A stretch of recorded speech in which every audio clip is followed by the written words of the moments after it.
हाँ जी फैमिली, कैसे हो आप सभी? उम्मीद करती हूँ बिल्कुल बढ़िया होंगे। और अब तो मैं भी बिल्कुल ठीक ही हूँ, ऐसा कह सकती हूँ। पिछले 7-8 दिन से तबीयत काफ़ी ख़राब चल रही थी और 2-3 दिन से मैं आपसे मिल भी नहीं पाई।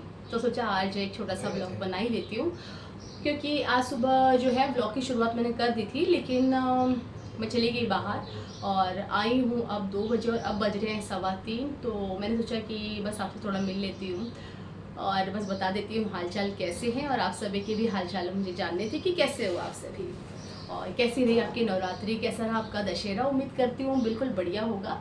मेरी बस तबीयत ख़राब थी और कृष्णा की भी तबीयत थोड़ी सी ख़राब थी, यानी कि अब वो थोड़ा ठीक हो रहा है। थोड़ी सी वीकनेस जो है अब कम हो रही है और कॉलेजेस वापस स्टार्ट हो चुके हैं उनके।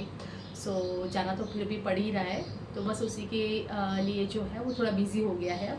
तो रही बात मेरी, तो मैं थोड़ी परेशान हूँ। अब मैं क्यों परेशान हूँ उसका जो जवाब है वो किसी की बस भी नहीं है, लेकिन सोचा आप मेरी फैमिली हो तो आपसे शेयर करना बनता है।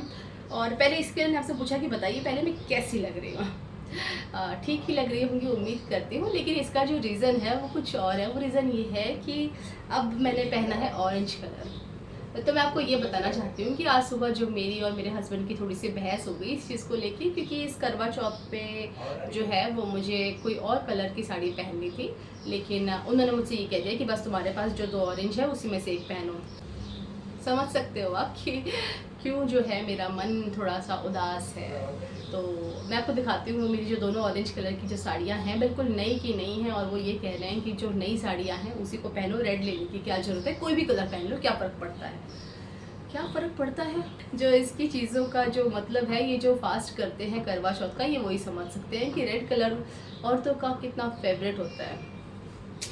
खैर, मैं आपको दिखाती हूँ मेरी ऑरेंज ऑरेंज कलर की साड़ियाँ। मैं आपको दिखाती हूँ, अच्छी हैं, लेकिन मुझे ऐसा लगा कि इस बार ये साड़ी तो मैं नहीं पहनना चाहती थी।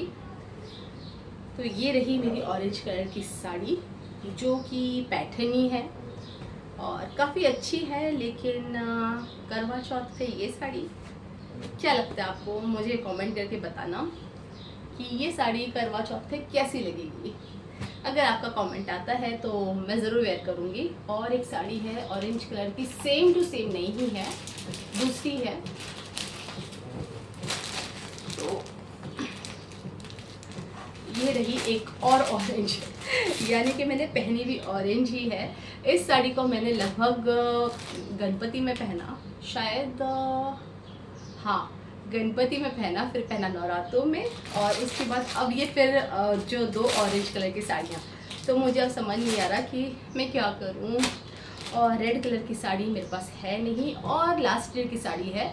अगर उसी को पहनना है तो कोई बात नहीं, लेकिन अगर नहीं लेने की तो कोई फ़िलहाल मुझे ऐसा कुछ गुंजाइश नज़र नहीं आ रही है कि इस बार मुझे नई साड़ियाँ मिलेंगी या नहीं। तो खैर, कल है जो शरद पूर्णिमा है, और शरद पूर्णिमा पे मैं सोच रही हूँ कि मैंने गणपति में एक साड़ी वेयर की थी, बहुत सुंदर साड़ी थी वो, नेट वाली साड़ी। लेकिन जो उसके साथ में मैंने मैरून कलर का ब्लाउज़ पहना था, तो वो साड़ी भी मैं आपको दिखाती हूँ। और एक और चीज़ आपको दिखाती हूँ, मैंने कुछ ब्लाउजेस लिए थे, आज ही लिए हैं। तो काफ़ी प्यारे ब्लाउज़ हैं। जहाँ मैं गई थी आज, तो वहाँ पे एक छोटा सा स्टॉल था, स्टॉल से लिए हैं ये। बिल्कुल सेल में लिए हैं और काफ़ी अच्छे और रिजनेबल प्राइस में मुझे मिले हैं। देख सकते हो आप, कलर भी बहुत ही प्यारा है। और इसके लिए लिया क्योंकि ये दोनों साड़ियों के ही ब्लाउज़ रेडी नहीं है, तो सोचा अगर पहनना पड़े तो शायद ये ऑरेंज हो सकता है। तो ये रहा एक ऑरेंज कलर का ब्लाउज़, जो कि बहुत ही प्यारा है। और ये एक साथ ही साथ मुझे ये कलर मिला, बहुत प्रिटी कलर है, आप देख सकते हो, फिरोज़ी कलर है ये। जनरली ये कलर मिलता नहीं है, लाइक आसमानी फिरोज़ी है ये। तो ये भी बहुत ही सुंदर जो है ब्लाउज़ मुझे मिला।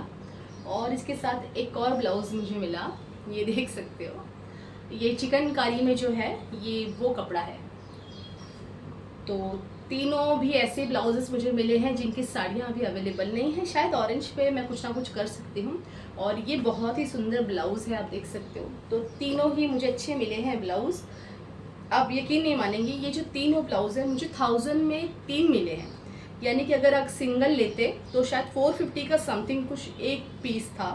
तो सेल में थे, और जो दिवाली के अभी स्टॉल लगना शुरू हो चुके हैं, तो बस वहीं से ये लिए हैं मैंने। तो 1000 के ये तीनों पड़े हैं, तो मुझे बहुत ही अच्छे लगे, और कलर ये तीनों भी मेरे पास नहीं थे।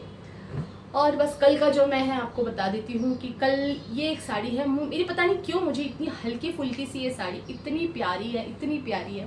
इसको कल पहनूंगी और गणपति में मैंने ये वेयर की थी, लेकिन ज़्यादा देर में पहन नहीं पाई थी, तो सोच रही हूँ कल इसको जो शरद पूर्णिमा पे कल पहनूँ, यानी कि खोजागिरी पे। तो कल इसको शाम को इसको वेयर करूँगी और सोच रही हूँ इसको इस बार कुछ अलग ब्लाउज़ के साथ ट्राई करूँ। तो खैर अभी क्या ही बताऊँ, इस बार का जो करवा चौथ है आई गेस मुझे ऑरेंज कलर के साथ ही बिताना पड़ेगा, ऐसा मुझे फ़िलहाल लग रहा है। देखते हैं, और अभी 3-4 दिन और पड़े हैं, अगर इसमें कुछ हुआ तो ठीक ही है, नहीं तो फिर ऑरेंज कलर के साथ पहनूंगी। बस थोड़ा सा मोड़ी सी के लिए ऑफ नहीं है, लेकिन बस थोड़ी सी नाराज़गी कि भाई यार काश रेड कलर होता और फिर दोबारा वाला वही रेड पहनूं जो लास्ट ईयर पहना था। तो पता ना ऐसा ऐसा होता है मन। खैर ठीक है, कोई बात नहीं, देखते हैं अब क्या होता है। खैर ये सब चीज़ें तो होती ही रहेंगी, क्योंकि जहाँ औरतें होंगी वहाँ पर फैशन, साड़ी और ये सारी चीज़ें जो है मेकअप को रिलेटेड ये तो होती ही रहेंगी।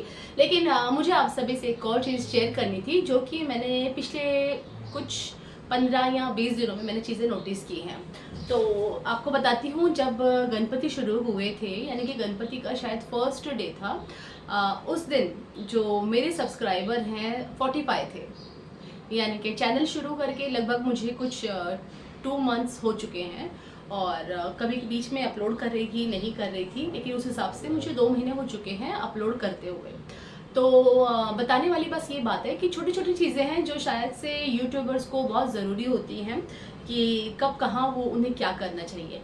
तो जब मेरा पहला दिन था गणपति का, उस टाइम पे मैंने 45 सब्सक्राइबर के साथ जो है ये मतलब फेस्टिवल जो है मैंने शुरू किया। यानी कि मैंने जब एक दिन पहले ही मैंने कहा था कि मेरे कुछ 15 या 16 शायद से सब्सक्राइबर थे, और गणपति के जस्ट एक दिन पहले मैंने ये कहा कि अपनी खुशखबरी आप लोगों के साथ शेयर की थी कि जो सब्सक्राइबर थे वो काफ़ी बढ़ गए थे, यानी कि 45 समथिंग कुछ हुए थे। उसकी मैं छोटी सी वीडियो भी शेयर की थी शॉर्ट्स पे। और उसके बाद जो है गणपति के 5th डे पे जब गणेश जी आए थे, उसके 5th डे की बात अगर मैं आपको करूं तो लगभग मेरे सडनली मुझे याद है कि उन 2-3 दिनों में मैं कुछ शेयर नहीं कर पाई थी, और सडनली मैंने एक रील शेयर की थी, और रैंडमली रील शेयर की थी मैंने, मतलब शॉर्ट्स पे जो है अपना वीडियो शेयर किया था। तो बिल्कुल उसके बाद मैं 5 डेज़ की बात देख रही हूँ तो मेरे कुछ 500-600 सब्सक्राइबर हो चुके थे, और मुझे ऐसा लगा हाय ये क्या हुआ। लेकिन उस दिन से मैंने कुछ चीज़ें नोटिस की हैं कि शॉर्ट्स पे भी अगर आप कुछ लगातार मैंने उस दिन से नोटिस कर रही हूँ कि मैं अलग अलग टाइमिंग पर है वो शॉर्ट्स को अपलोड करके देख रही हूँ। तो अगर आपके लिए भी, मेरी जो भी नए नए यूट्यूबर्स हैं, एक चीज़ तो मैं ज़रूर कहना चाहूँगी कि ये जो मैंने चीज़ नोटिस की है कि अगर आप शुरुआती दौर पे हैं, इनिशियल स्टेज पे हैं, तो आपको अलग अलग टाइमिंग के साथ आपके जो भी यूट्यूब शॉर्ट्स हैं आपको अपलोड करने चाहिए। बिल्कुल आपका जो भी आपका एसईओ है वो तो आपको करना ही है, लेकिन मैंने देखा कि शॉर्ट्स पे ज़्यादातर टैग्स या ये सब चीज़ें शायद काम नहीं करती। नॉर्मली आपको जैसे यूट्यूब शॉर्ट्स और ये सब चीज़ें, जो भी आप सॉन्ग लगाते हो उस सॉन्ग का पर्टिकुलर एक नेम जो भी होगा, जो भी आप टाइटल में लगाएंगे वही आपको टैग में भी लगाना है। इतना इनफ हो जाता है, ज़्यादा आपको टैग्स की ज़रूरत नहीं होती। मैंने ये चीज़ देखा कि मंडे ट्यूसडे को भी मैंने अर्ली मॉर्निंग, जब मैंने 5 to 6 के बीच में, यानी कि सुबह 5-6 बजे के आसपास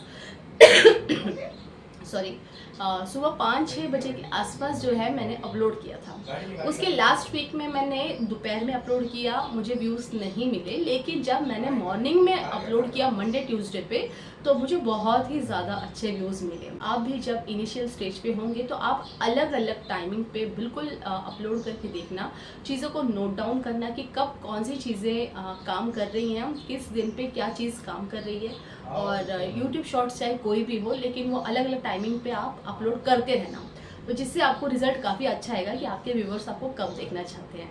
और रही बात अब जो है मेरे जो सब्सक्राइबर्स हैं जिन्होंने मुझे सब्सक्राइब किया है, उनको बिल्कुल धन्यवाद कहना चाहूँगी।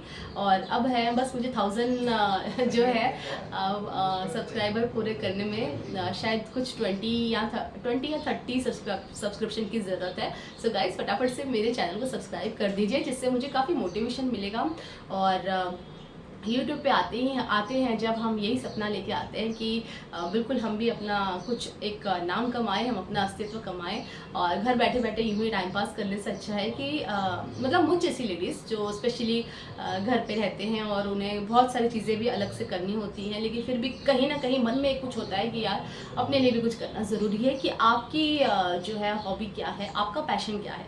तो जब से समझ आया तब से मुझे लगता है कि कहीं न कहीं यूट्यूबर बनना मेरा एक काफ़ी बड़ा ड्रीम है। सो मैं इस ड्रीम को पूरा बिल्कुल करना चाहूँगी और ये तीसरी बार मैं ट्राई कर रही हूँ। आपसे कुछ छुपा नहीं है, मैंने काफ़ी पहले भी शेयर किया है कि इसके पहले मैं 2 बार अपनी ही गलती के कारण अपने चैनल को खो चुकी हूँ। ख़ैर कोई बात नहीं, वही चीज़ें दोबारा नहीं दोहराऊँगी। लेकिन बिल्कुल मैं यूट्यूबर बनना चाहती हूँ और अपना नाम, अपना जो अस्तित्व एक हर एक औरत, हर एक इंसान चाहता है कि अपना अस्तित्व बनाए, अपने आप को जो है वो साबित करे। सो खैर जो भी है यूट्यूबर्स के लिए जो भी बनना चाहते हैं, न्यू महिलाएँ हैं, स्पेशली जो घर पे रह के अगर कुछ करना चाहती हैं, तो बिल्कुल वो यूट्यूब से अपनी जर्नी स्टार्ट कर सकती हैं क्योंकि इसके साथ आपको कहीं जाने की ज़रूरत नहीं है। आप घर में ही रहकर बाकायदा अपने डेली व्लॉग के थ्रू मैं सजेस्ट करना चाहूँगी कि डेली व्लॉग के थ्रू आप अपनी जर्नी को स्टार्ट कर सकते हैं, कुछ नया कर सकते हैं और आपके अंदर के जो भी चेंजेस हैं, वो आप कुछ दिनों में खुद ही रियलाइज़ करेंगे कि आप में बहुत बदलाव आया है।